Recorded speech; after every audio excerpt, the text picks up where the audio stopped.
Hi, I'm Georgina Owusu Ansah. I'm the founder of KUBAUK Raps, or KUBAUK UK, and we are a head wrap brand that aim to offer really high quality head wraps and also empower an ethical supply chain. So that's us.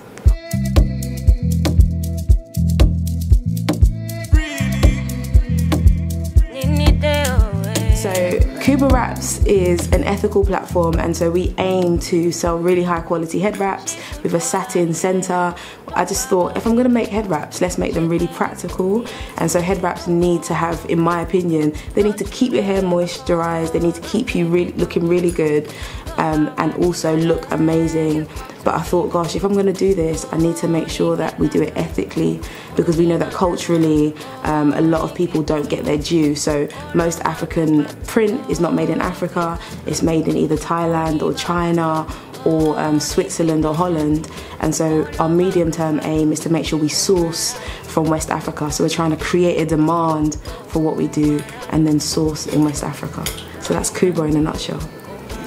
I know, in terms of the history of my hair, I know that as a people group, in terms of West Africans, it's gone through a real process. So I know that traditionally, going back pre-slavery, you know, we used to do a lot of really unique things with our hair. We used to use threading methods, we used to do a lot of really kind of outlandish hairstyles that the modern Ashanti, because I'm an Ashanti, the modern Ashanti would be like, gosh, that's a bit outlandish, but we used to do a lot of really vibrant things with our hair. And I think the process of slavery, even though it didn't, you know, not all Ashantis became slaves, but those of us that remained in our homeland still went through a process of mental slavery and started to deem our traditional forms of hair in a negative way. And so I think it's gone through that process, and then obviously colonialism did its own thing. It had a massive impact on hair, how we viewed hair, what beauty was, what was acceptable in society, how you could get a job, and then the Western ideologies of the idea of beauty really did penetrate the mind of Africans. And so I think now in the post-colonial era, we're still suffering the effects of that. I think the history of hair has gone through so many different stages. The history of my hair is a totally different thing. I think my hair's gone through its own mini phases, but it's in a good place. Okay, so I would say my current hair influences are 2 or 3 people. I would say Solange, just because in the way that she wears her hair, I love the freedom that she has, whether it's an afro wig or whether it's her hair, whether it's on her Insta story, her hair can just be so everyday, and she loves that and she embraces that. So she's a massive influence because I'm very much of that mindset. I think Tree from Culture is massively influencing me at the moment. Recently at a show, I just loved the way her hair was just out and free and just bobbing, and that really influences me, and it's impacted me because I think, gosh, she's got hair like mine. It's a bit more bouncy, I guess, but it looks like mine, and I'm sure it feels very much like mine. So she's a massive influence. And other people like Alicia Keys, who's not really, she hasn't got hair like mine, but of different heritage, but the way she's embracing her hair and herself, I would say that she's definitely a hair influence right now. Ooh. Okay, hair care brands are a very big topic. My absolute favourite is Afrocentrics. I love what they do, I love what they promote, and I love the care that they put into their products. I think Afrocentrics are just, they're exactly what you want from a hair care brand. So I love the authenticity of their products. They're all natural, they're organic, as much as they can be. And also they're just made with love. Like, they're made not to necessarily become this multi-conglomerate that is like fleecing money off of us, but really about caring for hair, and they do a lot to work at the science of hair. And so I absolutely love them, and yeah, I know them personally, but they're an amazing, amazing brand. So Afrocentrics, 100%. Oh my gosh. Erykah Badu, what would I ask her? If I could ask Erykah Badu anything, I would ask her, you know, how does she wrap her head wraps? Like, how does she get that perfect, I mean, how do you get that tower to just look so secure? What influenced her music? Like, what were the vibes? What candles was she burning? Obviously, because I just love candles at the moment, plugged to Almost Edible, the best candles in the world. And also, like, does she dabble in anything? I just have that vibe as an African. When I watch Erykah Badu, I'm like, ooh, I don't know. Not trying to be controversial. That's what I would think. I'd probably be too scared to ask her, but yeah. think if I could name my complexion, I would most definitely name her Sweet Chocolate. When I think of the like black complexion, I just think chocolate. When I think of Africans, I think chocolate. So Sweet Chocolate, definitely. Favorite hairstyle? So many. I think it's so funny because I was speaking to a friend and she said to me last night, gosh, I miss your pineapple, that puff that you have with your red lipstick. And I think the Afro puff is my absolute favorite, I think, because it's easy and it always looks really good, and I just love the fact that my afro's out. So Afro puff is my number one. My second go-to hairstyle, I love doing like braids, as in cornrows round the side, just into like two little things. I think that's really cute. I wear that to work. My other hairstyle, I just like my hair to be free. So I guess having my afro out at home, that's probably my favourite thing.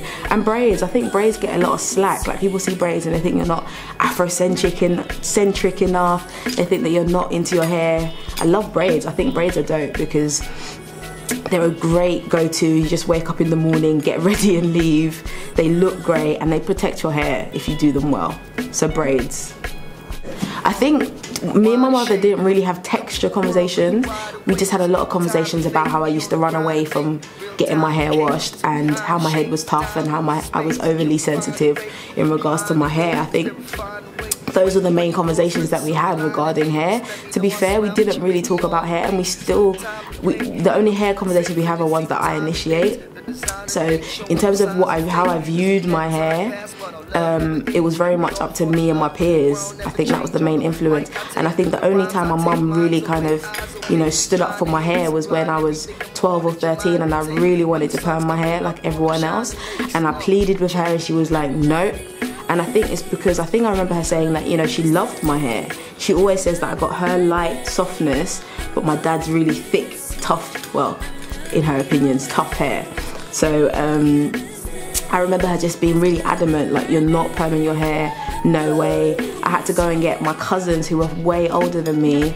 They were probably in their late 20s when I was like 12, to plead with her, please let me perm my hair. And then she did. That's really the only conversations that I had growing up in regards to texture. And I think now she's very much like, make sure your hair looks neat, because I think there's still those connotations of Afro hair maybe not looking a particular way all the time. But that's it. What's all question? Wow. Do I think Nicki Minaj is a representation of African beauty? No.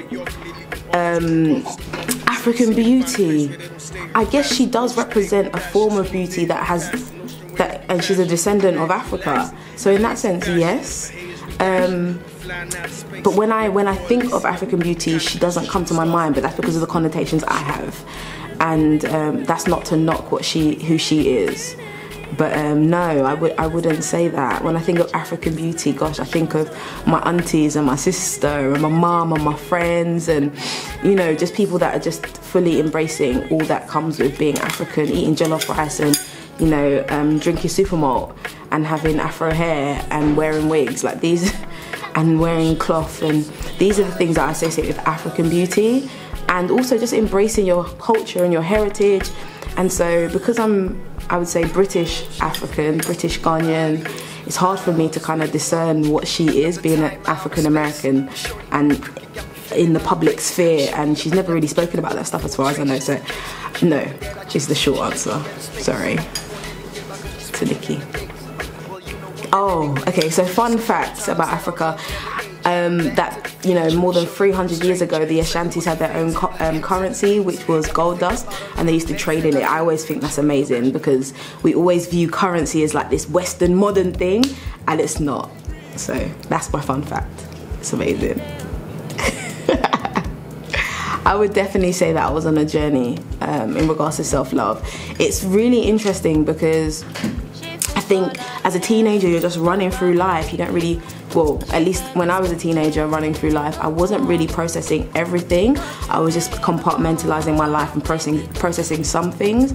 So processing my academic career or whatever, or processing, the boy that you like, or you're not able to necessarily, build your own confidence. And I think definitely as a Christian, for me, I'm like always thinking, gosh, trying to get that balance between how can I have confidence in what I'm doing and move forward and yet not be so introverted that I'm always thinking about myself. So I think it's a constant journey, the self-love journey, and I think it's multifaceted for me, like trying to be more healthy, trying to look after my hair better, trying to look after myself, actually sleeping at night, and balancing all of the different, I think, balls, juggling all the balls that women in 2017 juggle.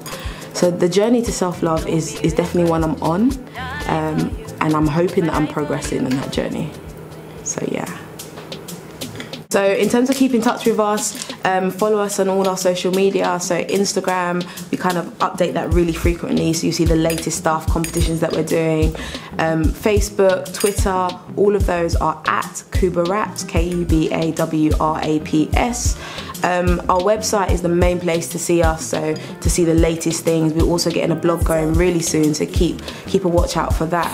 And our website is www.kubauk.com, so kubauk.com, and we do events throughout the year, so you can catch us at events, but follow us on social media to keep abreast of that. But you know, DM us, email us, I'll definitely try to respond as soon as possible, and we love people connecting with us, you know, even if it's just a like or a comment. Please connect with us, let us know what you think, let us know how we can move forward. Let's have community together. I think Cuba, that's very much what we're about. We do want to live life alongside others, and so connect with us. And we also have our 1 year anniversary coming up really soon, so around October, November time, we'll be having a 1 year party, quote unquote, and so come and join us, come and see what's going on. And yeah, thank you so much for everything that you've done in terms of community. We feel so supported in regards to that, so thank you.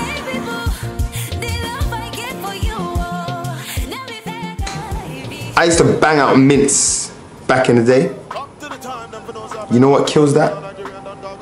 Mung beans with Scotch bonnet. You just like kind of, you don't fry it like deep fry, but you pour some oil and let that sizzle. Put Scotch bonnet on that, bit of paprika, you know, garlic and salt, Himalayan salt. No table salt, we don't do the table salt. Bit of that Himalayan. Bad! Bad!